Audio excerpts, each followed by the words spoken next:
नमस्कार दोस्तों, स्वागत है आप सभी का आज के मुख्य समाचार में। तो चलिए जानते हैं दिन भर की 25 बड़ी खबरों को फटाफट अंदाज में। पर आगे बढ़ने से पहले वीडियो को लाइक और चैनल को जरूर सब्सक्राइब करें, साथ में लगे नोटिफिकेशन को ऑन करें।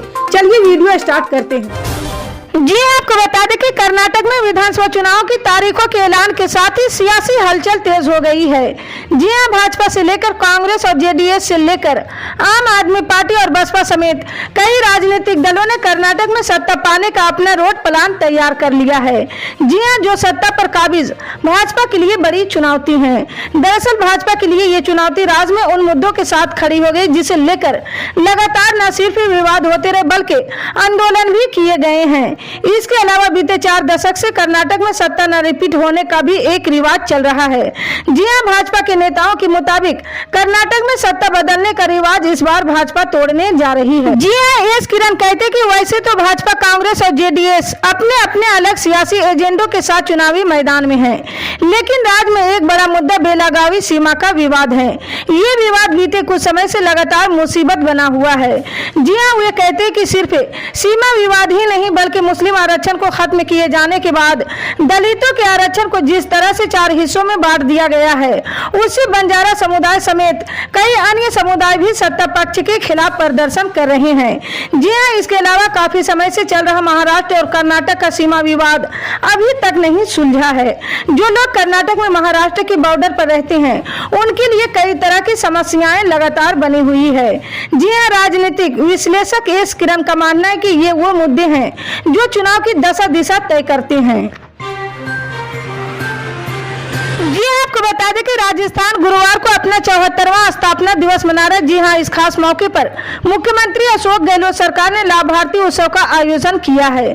जी हां, सीएम अशोक गहलोत सरकार लाभार्थियों से सीधा संवाद करें। इसके अलावा राज्य सरकार चिरंजीवी योजना, बिजली सब्सिडी योजना, शहरी मनरेगा, पशु बीमा योजना, अंग्रेजी स्कूल जैसी विभिन्न योजनाओं का लाभार्थियों के बीच गहलोत सरकार भ्रष्टाचार रोकने को लेकर अहम ऐलान भी कर सकते हैं। जी हां, अशोक गहलोत ने जयपुर से सभी 33 जिलों के 355 ब्लॉक में करीब 2 लाख लाभार्थियों से संवाद किए हैं। जी हां, अशोक गहलोत का लाभार्थियों से वर्चुअल संवाद सोशल मीडिया के विभिन्न प्लेटफॉर्म में फेसबुक, यूट्यूब और ट्विटर पर भी लाइव है। इसके अलावा लाभार्थियों के साथ हो रहे संवाद कार्यक्रम में गहलोत सरकार के तमाम मंत्रियों, विधायकों और अन्य नेता भी मौजूद रहे हैं। जी आपको बता दें कि तमिलनाडु में एक आईपीएस अधिकारी को आरोपी व्यक्तियों को हिरासत में लेकर प्लास से दांत निकालकर टॉर्चर करने के आरोप में सस्पेंड कर दिया गया है। जी हां, तमिलनाडु के मुख्यमंत्री एम.के. स्टालिन ने गुरुवार को राज्य विधानसभा को बताया कि उन्होंने बलवीर सिंह को सस्पेंड करने का आदेश दिया है। जी हां, स्टालिन ने सभा में बताया कि मजिस्ट्रियल जाँच की रिपोर्ट के बाद आगे की कार्रवाई की जाएगी। जी हां, मुख्यमंत्री ने कहा कि ह्यूमन राइट्स के उल्लंघन पर समझौता करने के लिए पुलिस आस्थानों में कोई जगह नहीं है। हिरासत में लेकर टॉर्चर के कई आरोप सामने आने के बाद तमिलनाडु सरकार ने आईपीएस बलवीर सिंह को उनके पद से हटा दिया है और उन्हें वेटिंग लिस्ट में डाल दिया है।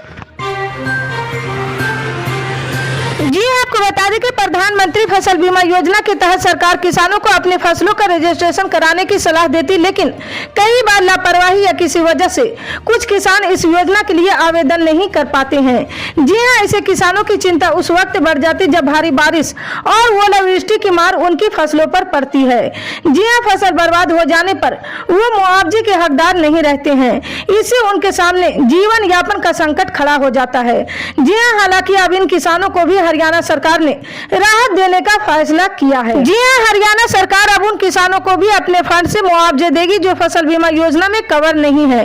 जी हां, गिरदावरी का काम 15 दिनों में पूरा कर लिया जाएगा। जी हां, पारदर्शी तरीके से सभी किसानों को मुआवजा दिया जाएगा। इसके लिए हरियाणा सरकार ने ई क्षतिपूर्ति पोर्टल को 3 अप्रैल तक के लिए फिर से खोल दिया है।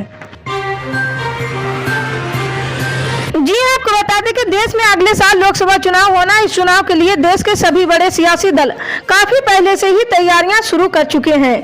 जी हां, लोकसभा चुनाव में ज्यादा से ज्यादा सीटें जीतने के लिए उत्तर प्रदेश के क्षेत्र दल अपने तर्कस के हरबान का इस्तेमाल करना चाहती है। जी हां, पिछले चुनाव में बसपा के साथ किस्मत आजमाने वाली समाजवादी पार्टी इस बार उनके बिना सियासी रण में उतरने की बात स्पष्ट कर चुकी है। जी हां, इस दौरान सपा के राष्ट्रीय अध्यक्ष नरेश उत्तम और स्वामी प्रसाद मौर्य ने कांशीराम को श्रद्धांजलि देते हुए दलित आंदोलन में उनके योगदान पर बात भी की थी। जी हां, इसके अलावा यूपी के हर जिले में सपा ने मानवेय कांशीराम जयंती समारोह भी मनाया था। जी हां, बता दें कि इससे पहले सपा के राष्ट्रीय अध्यक्ष और यूपी के पूर्व सीएम अखिलेश यादव ने 12 मार्च को कहा था कि बसपा अम्बेडकर और कांशीराम द्वारा दिखाया गया रास्ता भटक चुकी है और अब बीजेपी की बी टीम की तरह काम कर रही है। जी आपको बता दें कि पश्चिम बंगाल के मुख्यमंत्री ममता बनर्जी राजधानी कोलकाता में 2 दिवसीय धरना दिए। जी हां, ममता बनर्जी का आरोप है कि केंद्र सरकार पश्चिम बंगाल के साथ भेदभाव कर रही है और इसी के विरोध में वे ये धरना दी है।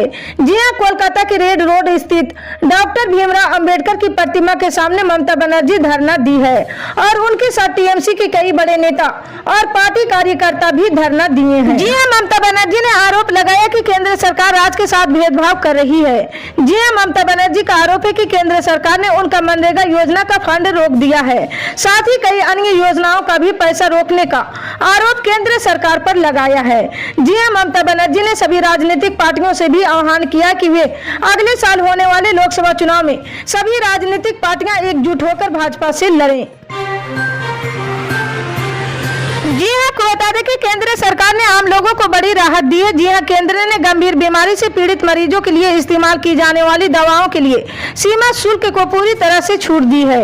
जी हां, केंद्र ने इसके लिए राष्ट्रीय नीति के तहत दुर्लभ बीमारियों की लिस्ट में शामिल दवाओं पर विचार किया है। जी हां, इस बीमारी को लेकर अनुमान लगाया गया है कि 10 किलो वजन वाले बच्चे के लिए कुछ गंभीर बीमारियों के इलाज के लिए हर साल 10 लाख रुपए से लेकर 1 करोड़ रुपए तक का खर्च आता है। जी आपको बता दें कि महाराष्ट्र के औरंगाबाद में सैकड़ों की तादाद में नौजवानों ने पुलिस कर्मियों पर कथित तौर पर हमला बोल दिया है। जी हां, साथ ही पुलिस की कई गाड़ियों को भी फूंक दिया गया है। जी हां, महाराष्ट्र के औरंगाबाद में कुछ युवाओं के बीच झड़प होने के बाद 500 से ज्यादा लोगों की भीड़ ने पुलिस कर्मियों पर कथित तौर पर हमला कर दिया है। जी हां, घटना के बाद इलाके में तनाव पैदा हो गया, हालांकि हालात कंट्रोल में है। पुलिस के एक सीनियर अफसर ने गुरुवार को ये जानकारी दी है। जी आपको बता दें कि राजस्थान बीजेपी में 3 दिन बाद एक और बड़ा बदलाव देखने को मिल सकता है। जी हां, बीजेपी में नए प्रदेश अध्यक्ष की नियुक्ति के बाद अब नेता प्रतिपक्ष की भी घोषणा की जा सकती है। जी हां, रविवार को राजस्थान भाजपा विधायक दल की बैठक बुलाई गई है और इसमें नए नेता प्रतिपक्ष मिल सकता है।